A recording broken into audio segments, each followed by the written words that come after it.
Hello दोस्तों, कैसे हैं आप सब। उम्मीद है स्वस्थ होंगे। दोस्तों, आप अपनी पढ़ाई बहुत ही अच्छे तरीके से कर भी रहे होंगे। दोस्तों, आज की यह वीडियो बहुत ही इम्पॉर्टेंट होने वाली है क्योंकि आज हम जानेंगे टैग वर्ड्स के बारे में। दोस्तों, टैग वर्ड्स एक प्रकार का कीवर्ड्स होता है जो कि ये जानने में हमारी हेल्प करता है कि आंसर पॉजिटिव है या निगेटिव है।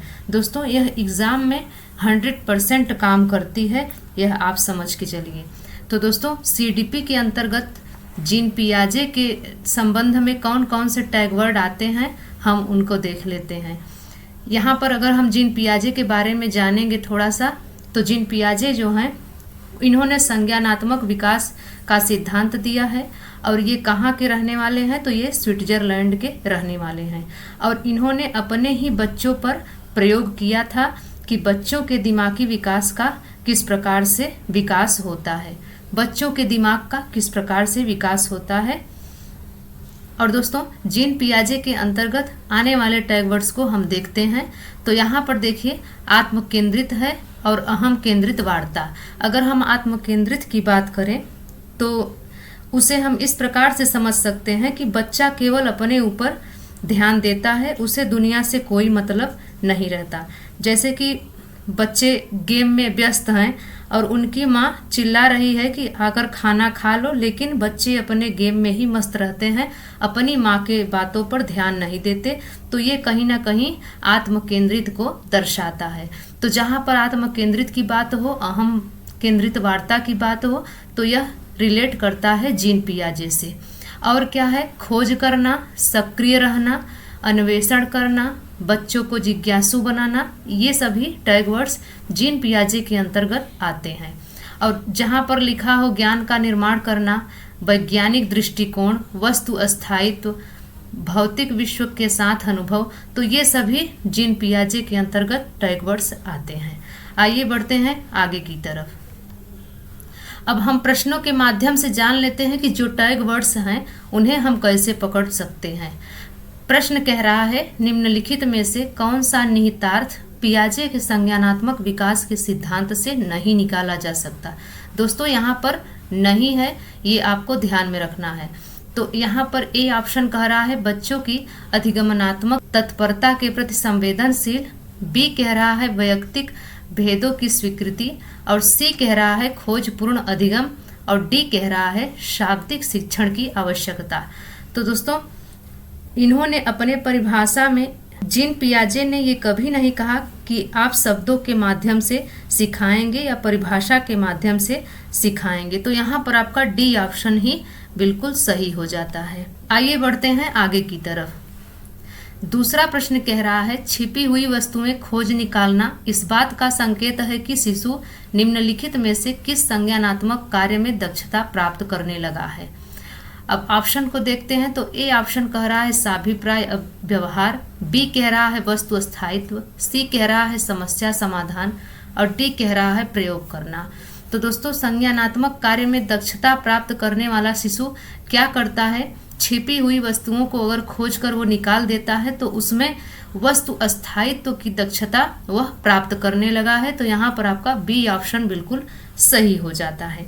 आइए बढ़ते हैं आगे की तरफ।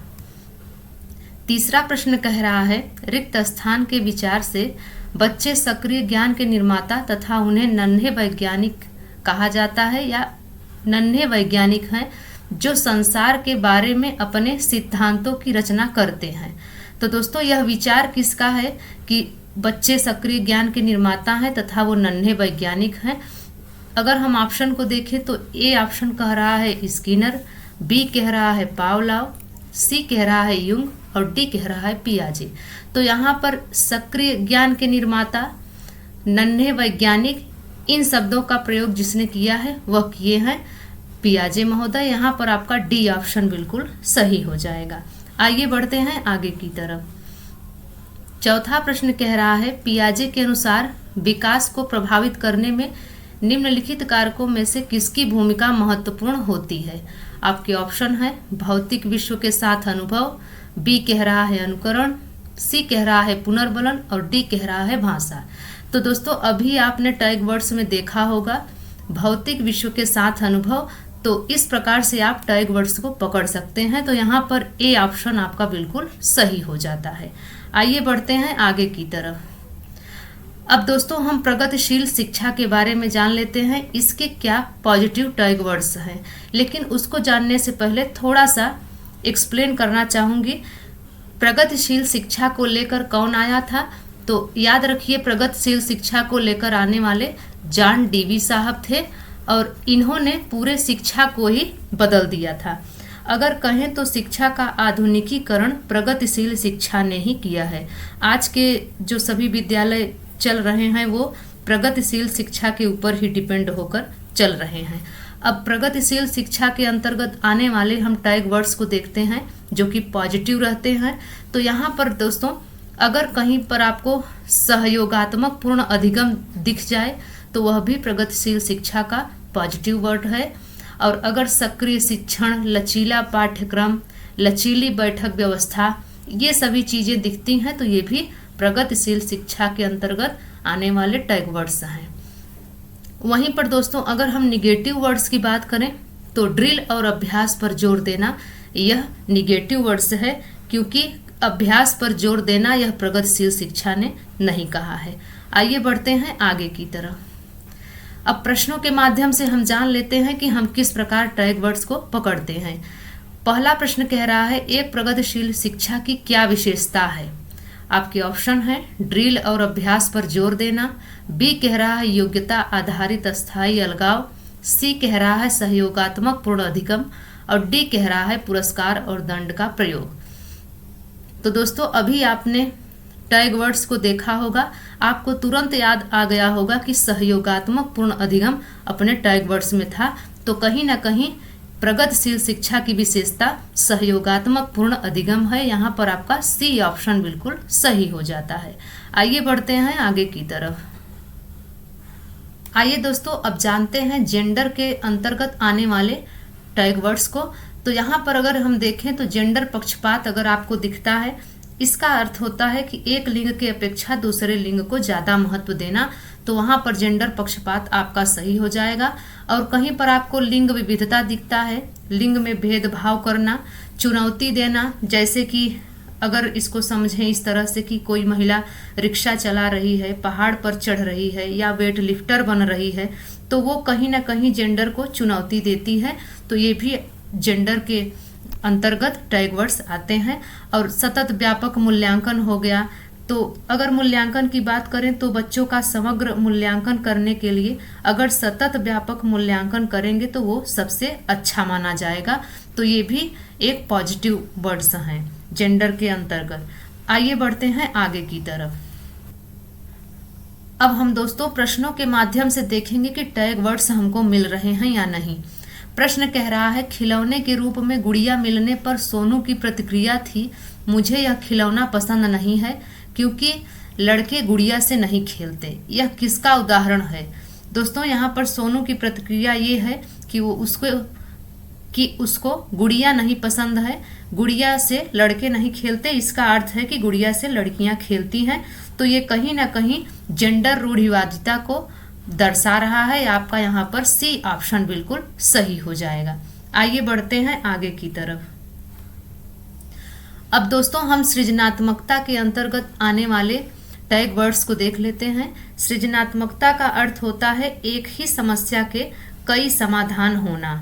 अब जहां आपको समस्या समाधान करता दिख रहा हो, जहां पर अपसारी हो, अमूर्त चिंतन हो, नवीन आमुख उत्पादन हो, तो ये सभी सृजनात्मकता के अंतर्गत आने वाले टैग वर्ड्स हैं। अगर दोस्तों हम अपसारी की बात करें तो अपसारी चिंतन का अर्थ ये हो जाता है कि एक प्रश्न के कई उत्तर हों, इसे अपसारी चिंतन कहते हैं।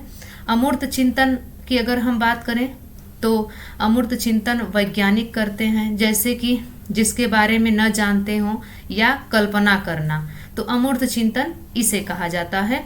और नवीन आमुख उत्पादन, जैसे नई नई चीज़ों का खोज करना या फिर उत्पादन करना, नवीन आमुख उत्पादन कहा जाता है उसे।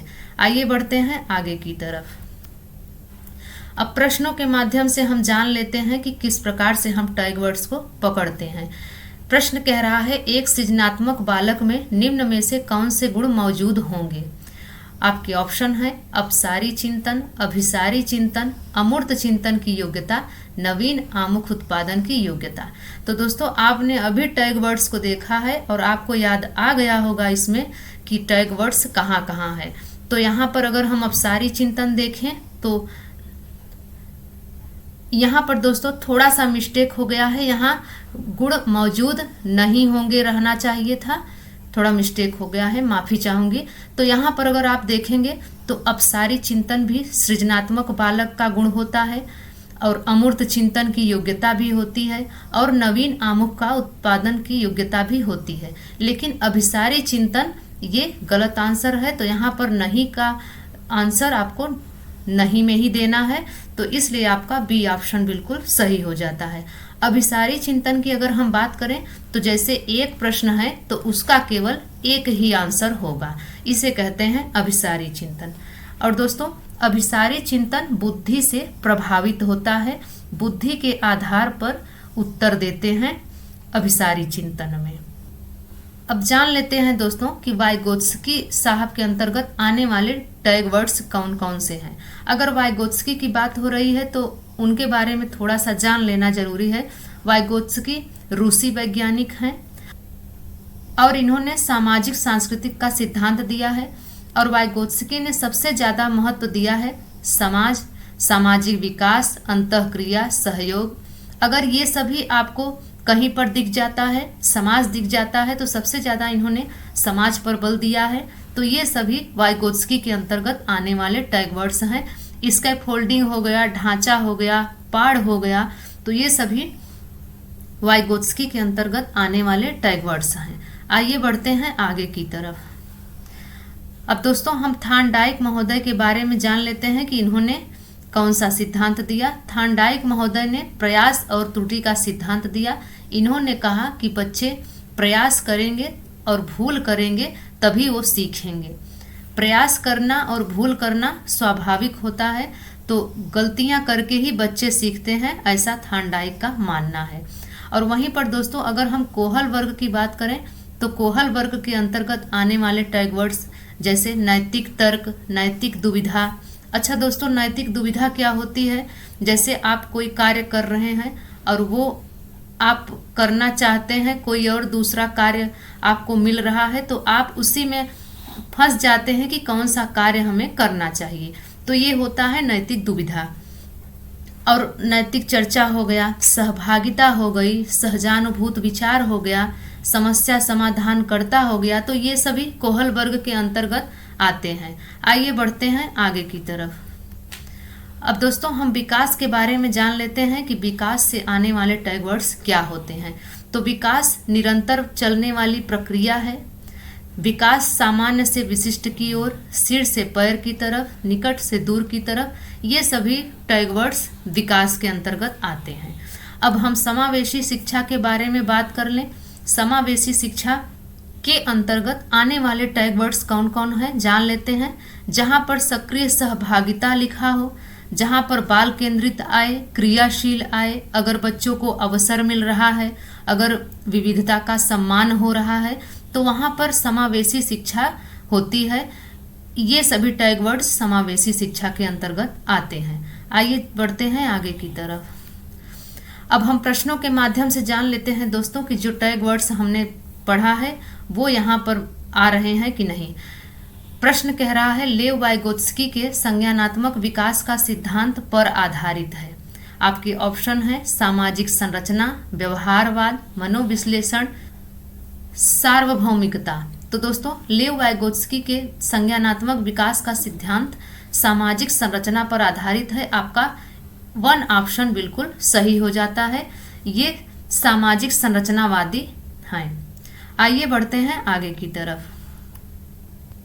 अब दोस्तों हम निगेटिव वर्ड्स को भी जान लेते हैं जो कि काफ़ी महत्वपूर्ण रहने वाले हैं। अगर कहीं पर बच्चे को हतोत्साहित किया जा रहा हो, बच्चों को दंड दिया जा रहा हो, शिक्षक का कठोर रवैया हो, अगर वह दबाव डाल रहा हो, तो ये सभी निगेटिव टैग वर्ड्स होते हैं। अगर कहीं पर ही लिखा हो, याद करना आए, भेदभाव करना आए, लिंग में भेदभाव हो रहा हो, लड़के लड़की में भेदभाव हो रहा हो, तो ये सभी टैग वर्ड्स निगेटिव के अंतर्गत आते हैं। जैसे दोस्तों ग्रेडिंग हो गया, रैंकिंग हो गया, बच्चों को ग्रेड दिया जा रहा हो, निष्कर्ष निकालना कहीं कहीं पर सिचुएशन के अनुसार सही हो जाता है, लेकिन उसको आप अपने हिसाब से आपको करना है। तो कठोर अनुशासन हो गया, तुलना किसी से किसी की जा रही हो, तो वहाँ पर ये निगेटिव वर्ड्स होते हैं। शिक्षक केंद्रित शिक्षण हो रहा हो, व्यवसायिक केंद्रित हो, तो ये निगेटिव वर्ड्स के अंतर्गत आते हैं। अब हम दोस्तों ईवीएस के पॉजिटिव वर्ड को देख लेते हैं कि ईवीएस के अंतर्गत कौन कौन से पॉजिटिव वर्ड्स आते हैं। तो दोस्तों जहाँ पर पूर्वानुमान हो, निष्कर्ष निकाला जा रहा हो, बच्चों को अच्छा वातावरण प्रदान किया जा रहा हो, तो ये पॉजिटिव वर्ड्स होते हैं। कोई चीज़ साझा की जा रही हो, बच्चे मिलजुल कर साझा कर रहे हों, कल्पना हो रही हो, प्रश्न पूछ रहा हो बच्चा, चुनौतियाँ मिल रही हों, तो ये सभी पॉजिटिव टैग वर्ड्स के अंतर्गत आते हैं। और जहाँ पर खोजने के अवसर मिल रहे हों, बच्चे आनंद प्राप्त कर रहे हों, जहाँ पर जिज्ञासा हो, अनुकूल वातावरण हो, ऑडियो वीडियो के द्वारा बच्चों को सिखाया जा रहा हो, परामर्श दिया जा रहा हो, तो ये सभी टैग वर्ड्स पॉजिटिव होते हैं। जहाँ पर श्रव्य दृश्य सामग्री हो, ऑडियो वीडियो के माध्यम से समझाया जा रहा हो, अंतः क्रिया हो, विश्लेषण हो, और जहाँ पर विविधता का सम्मान हो रहा हो, प्रकृति की खोज हो रही हो, जानकारी एकत्र किया जा रहा हो, तो ये सभी टैग वर्ड्स पॉजिटिव के अंतर्गत आते हैं।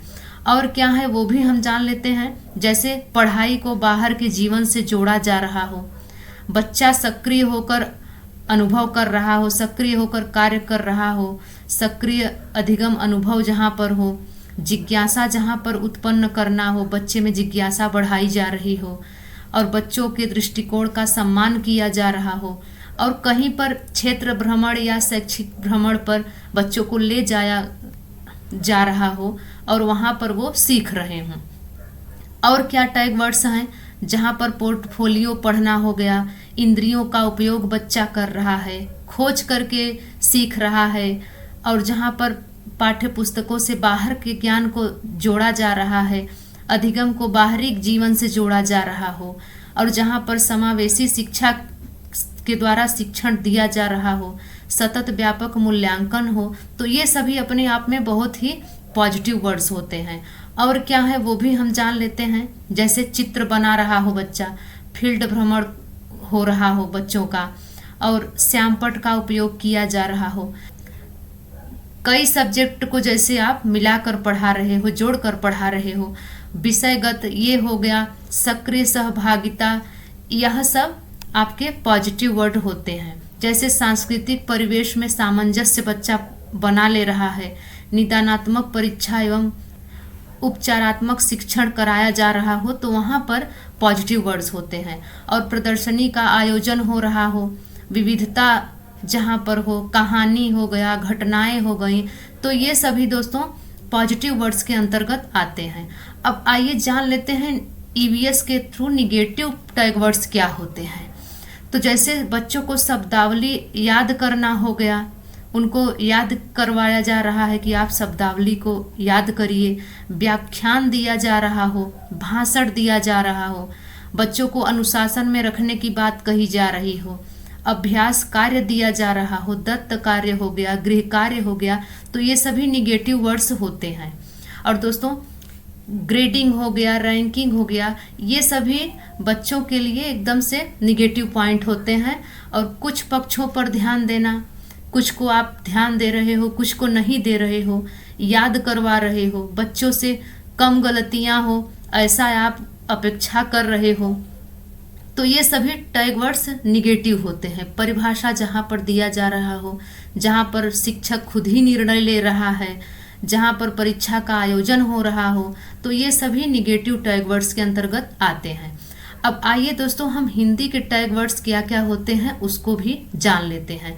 तो पॉजिटिव वर्ड्स के अंतर्गत करके अगर बच्चा सीख रहा है, अर्थ को ग्रहण कर रहा है, भाषा का अधिक से अधिक प्रयोग कर रहा है, तो ये सभी पॉजिटिव वर्ड्स होते हैं, जहाँ पर सौंदर्य बोध, परस्पर संवाद, आपस में बातचीत हो रही हो, जहाँ पर अर्थ का निर्माण करना हो रहा हो, प्रश्न बच्चा पूछ रहा हो, तो ये सभी पॉजिटिव के अंतर्गत आते हैं। और अपनी भाषा, अपने विचार को व्यक्त कर रहा हो, नाटक के माध्यम से सिखाया जा रहा हो, कविता, कहानी, प्रिंट समृद्ध माहौल हो, संज्ञानात्मक विकास, सीखने में वृद्धि, ये सभी अपने आप में बहुत ही पॉजिटिव टैग वर्ड्स होते हैं। पोर्टफोलियो पढ़ना हो गया, अर्थ समझना, भाषा अर्जन सहज, ये सभी पॉजिटिव टैग वर्ड्स होते हैं। भाषा सीखने की क्षमता जन्मजात होती है, अगर ये आपको मिलता है तो ये भी आपका सही हो जाएगा। मातृभाषा को कहीं स्वीकार किया जा रहा हो, प्रयासपूर्ण अधिगम दिया जा रहा हो, बाल साहित्य हो, तो ये सभी टैग वर्ड्स पॉजिटिव के अंतर्गत आते हैं। अब आइए दोस्तों जान लेते हैं निगेटिव टैग वर्ड्स क्या क्या होते हैं। जहाँ पर अनिवार्य हो, जैसे एक ही भाषा को अनिवार्य कर दिया गया हो, एकमात्र हो, यांत्रिक अभ्यास हो, व्याकरण नियम सिखाया जा रहा हो, लिखित परीक्षाएं हो रही हो, व्याख्यान की कराया जा रहा हो या व्याख्यान के द्वारा बच्चों को सिखाया जा रहा हो, मुहावरों अलंकारों का प्रयोग किया जा रहा हो, तो ये भी निगेटिव पॉइंट के अंतर्गत आते हैं। और क्या हो गया, जैसे जटिलता, केवल, मात्र, ही, बहुत ही निगेटिव पॉइंट होते हैं। किसी मानक भाषा पर बल देना, किसी एक ही भाषा पर बल दिया जा रहा हो, याद कराया जा रहा हो, स्मरण कराया जा रहा हो, सुंदर लेखन या लिखावट पर बल दिया जा रहा हो, वैज्ञानिक शब्दावली रटवाया जा रहा हो, तो ये सभी अपने आप में बहुत ही निगेटिव वर्ड्स होते हैं। अब आइए दोस्तों हम मैथ टैग वर्ड्स को भी जान लेते हैं। इसके माध्यम से मैथ के पैडागॉजी सॉल्व करना बहुत ही आसान हो जाता है। यहाँ पर अगर हम पॉजिटिव के अंतर्गत देखें तो आगमन विधि का प्रयोग हो गया, समावेशी कक्षा में वैकल्पिक साधनों का प्रयोग हो गया, विवेचनात्मक, सृजनात्मक चिंतन, ये सभी टैग वर्ड्स पॉजिटिव होते हैं। अगर प्रतिदिन के अनुभवों से संबंधित विषय पढ़ाया जा रहा हो, बच्चों के प्रतिदिन के अनुभव को जोड़कर पढ़ाया जा रहा हो, अमूर्त विषय, तर्कात्मक कौशलों का विकास, गणितीय अवधारणाओं को समझना, ये सभी अपने में पॉजिटिव टैग वर्ड्स होते हैं। और दोस्तों समस्या समाधान कौशलों का विकास, गणित पद्धति व्यवहारिक होनी चाहिए, तो ये भी पॉजिटिव टैग वर्ड्स होते हैं। और विश्लेषण विधि तर्क प्रधान विधि है, नए नए अनुभव प्रदान किया जा रहा हो बच्चों को, सुव्यवस्थित और स्पष्ट करना। अब जैसे दोस्तों गणित क्या है, सुव्यवस्थित और स्पष्ट है। जैसे आप 2 + 2 करोगे तो ये 4 ही होगा, ये 5 नहीं हो सकता, तो इस प्रकार ये स्पष्ट है। शिक्षक गणितीय विषय वस्तु को वास्तविक जीवन से जोड़कर पढ़ा रहा हो, तो ये सभी टैग वर्ड्स पॉजिटिव के अंतर्गत आते हैं। और क्या क्या पॉजिटिव के अंतर्गत आता है उसको जान लेते हैं। अवधारणात्मक ज्ञान हो गया, समझ और योग्यता, संयम, प्रणाली का प्रयोग करना, गणित एक रसहीन विषय है, बच्चे में गणितीय भाषा का विकास करना, सृजनात्मक चिंतन का विकास करना, ये सभी बहुत ही पॉजिटिव वर्ड्स होते हैं। अब दोस्तों हम निगेटिव वर्ड्स को भी जान लेते हैं, जो कि बहुत ही इम्पॉर्टेंट ये भी रहने वाले हैं। जहाँ पर दोस्तों केवल बहुत से अभ्यास होने चाहिए, गणित आप बहुत अभ्यास से ही सीख पाएंगे, तो ये भी निगेटिव वर्ड्स है। गणित की पुस्तक मोटी और बड़ी होनी चाहिए, पक्षपात पूर्ण व्यवहार जहाँ हो रहा हो, गणित से उच्चतर पढ़ाई की तैयारी की, आप गणित से उच्चतर पढ़ाई की तैयारी करेंगे, अगर आप गणित पढ़ेंगे तो आप उच्चतर पढ़ाई की तैयारी करेंगे। रैंक ग्रेड देना बच्चों को, ये सभी बहुत ही निगेटिव वर्ड्स होते हैं। जहाँ पर केवल हो गया, शिक्षक, कंठस्थ, याद करना, स्मरण करना, रटना, ये सभी निगेटिव टैग वर्ड्स होते हैं। जहाँ पर नियम बताया जा रहा हो, संकल्पों का कठोरता से पालन कराना, गणित के लिए बच्चों को तैयार करना, कठोर अभ्यास से सिखाया जाना, तो ये सभी निगेटिव टैग वर्ड्स होते हैं। और लड़कियां गणित में कमज़ोर होती हैं, लिंग भेदभाव करना कि लड़के गणित सीख सकते हैं, लड़कियां कमज़ोर होती हैं, तो ये हो गया। और गणित की पाठ्य पुस्तक सरल और रंगीन होनी चाहिए, ये सभी निगेटिव होते हैं।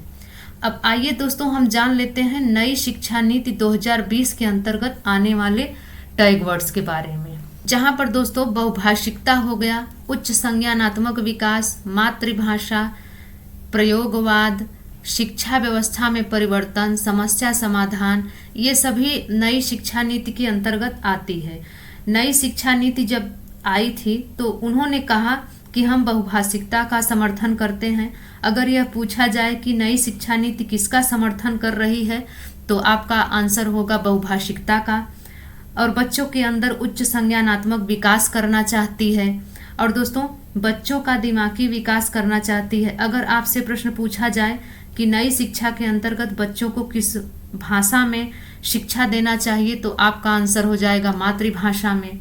बच्चों को प्रयोगवाद से जोड़ना, बच्चों से आप काम करवाइए, उसके माध्यम से आप सिखाइए, तो इसे कहा जाता है प्रयोगवाद। प्राचीन समय में जहाँ पर पानी की सुविधा नहीं होती थी, ब्लैक बोर्ड सही तरीके से नहीं था, तो वहाँ शिक्षा व्यवस्था में परिवर्तन लाना चाहती थी नई शिक्षा नीति 2020। जैसे दोस्तों समालोचनात्मक चिंतन हो गया। समालोचनात्मक चिंतन को क्या कहते हैं? जैसे किसी भी समस्या को तर्कपूर्ण तरीके से समाधान करना ही समालोचनात्मक चिंतन कहलाता है। तो ये हो गया, अन्वेषण हो गया, खोज जैसे हो गया। बहुभाषावाद, आप बहुभाषावाद को बढ़ावा दे रहे हो। समग्र शिक्षा हो गया, टेक्नोलॉजी हो गया। ये शिक्षा व्यवस्था टेक्नोलॉजी लाना चाहती थी और बच्चों को समस्या समाधान करता बनाना चाहती है, समग्र विकास करना चाहती है। तो दोस्तों इस प्रकार से लचीली शिक्षा हो गया। तो ये सभी चीजें नई शिक्षा नीति के अंतर्गत आती हैं। अब आइए दोस्तों जान लेते हैं निगेटिव टैग वर्ड्स क्या रहने वाले हैं। जैसे दोस्तों अनिवार्य विशेष शिक्षा हो गया, उन्नति में बाधक, उलझन पैदा करना, ये निगेटिव टैग वर्ड्स होते हैं। जैसे अनिवार्य विशेष शिक्षा का अर्थ है से समझिए, जैसे कोई दिव्यांग बच्चा है तो वह किसी विशेष स्कूल में जाकर शिक्षा ले, तो यह एनईपी 2020 यह बात नहीं कहती है। आइए बढ़ते हैं आगे की तरफ। अब प्रश्नों के माध्यम से हम जान लेते हैं कि टैग वर्ड्स किस प्रकार से काम करते हैं। प्रश्न कह रहा है राष्ट्रीय शिक्षा नीति में निम्न में से कौन सा कथन प्रस्तावित है।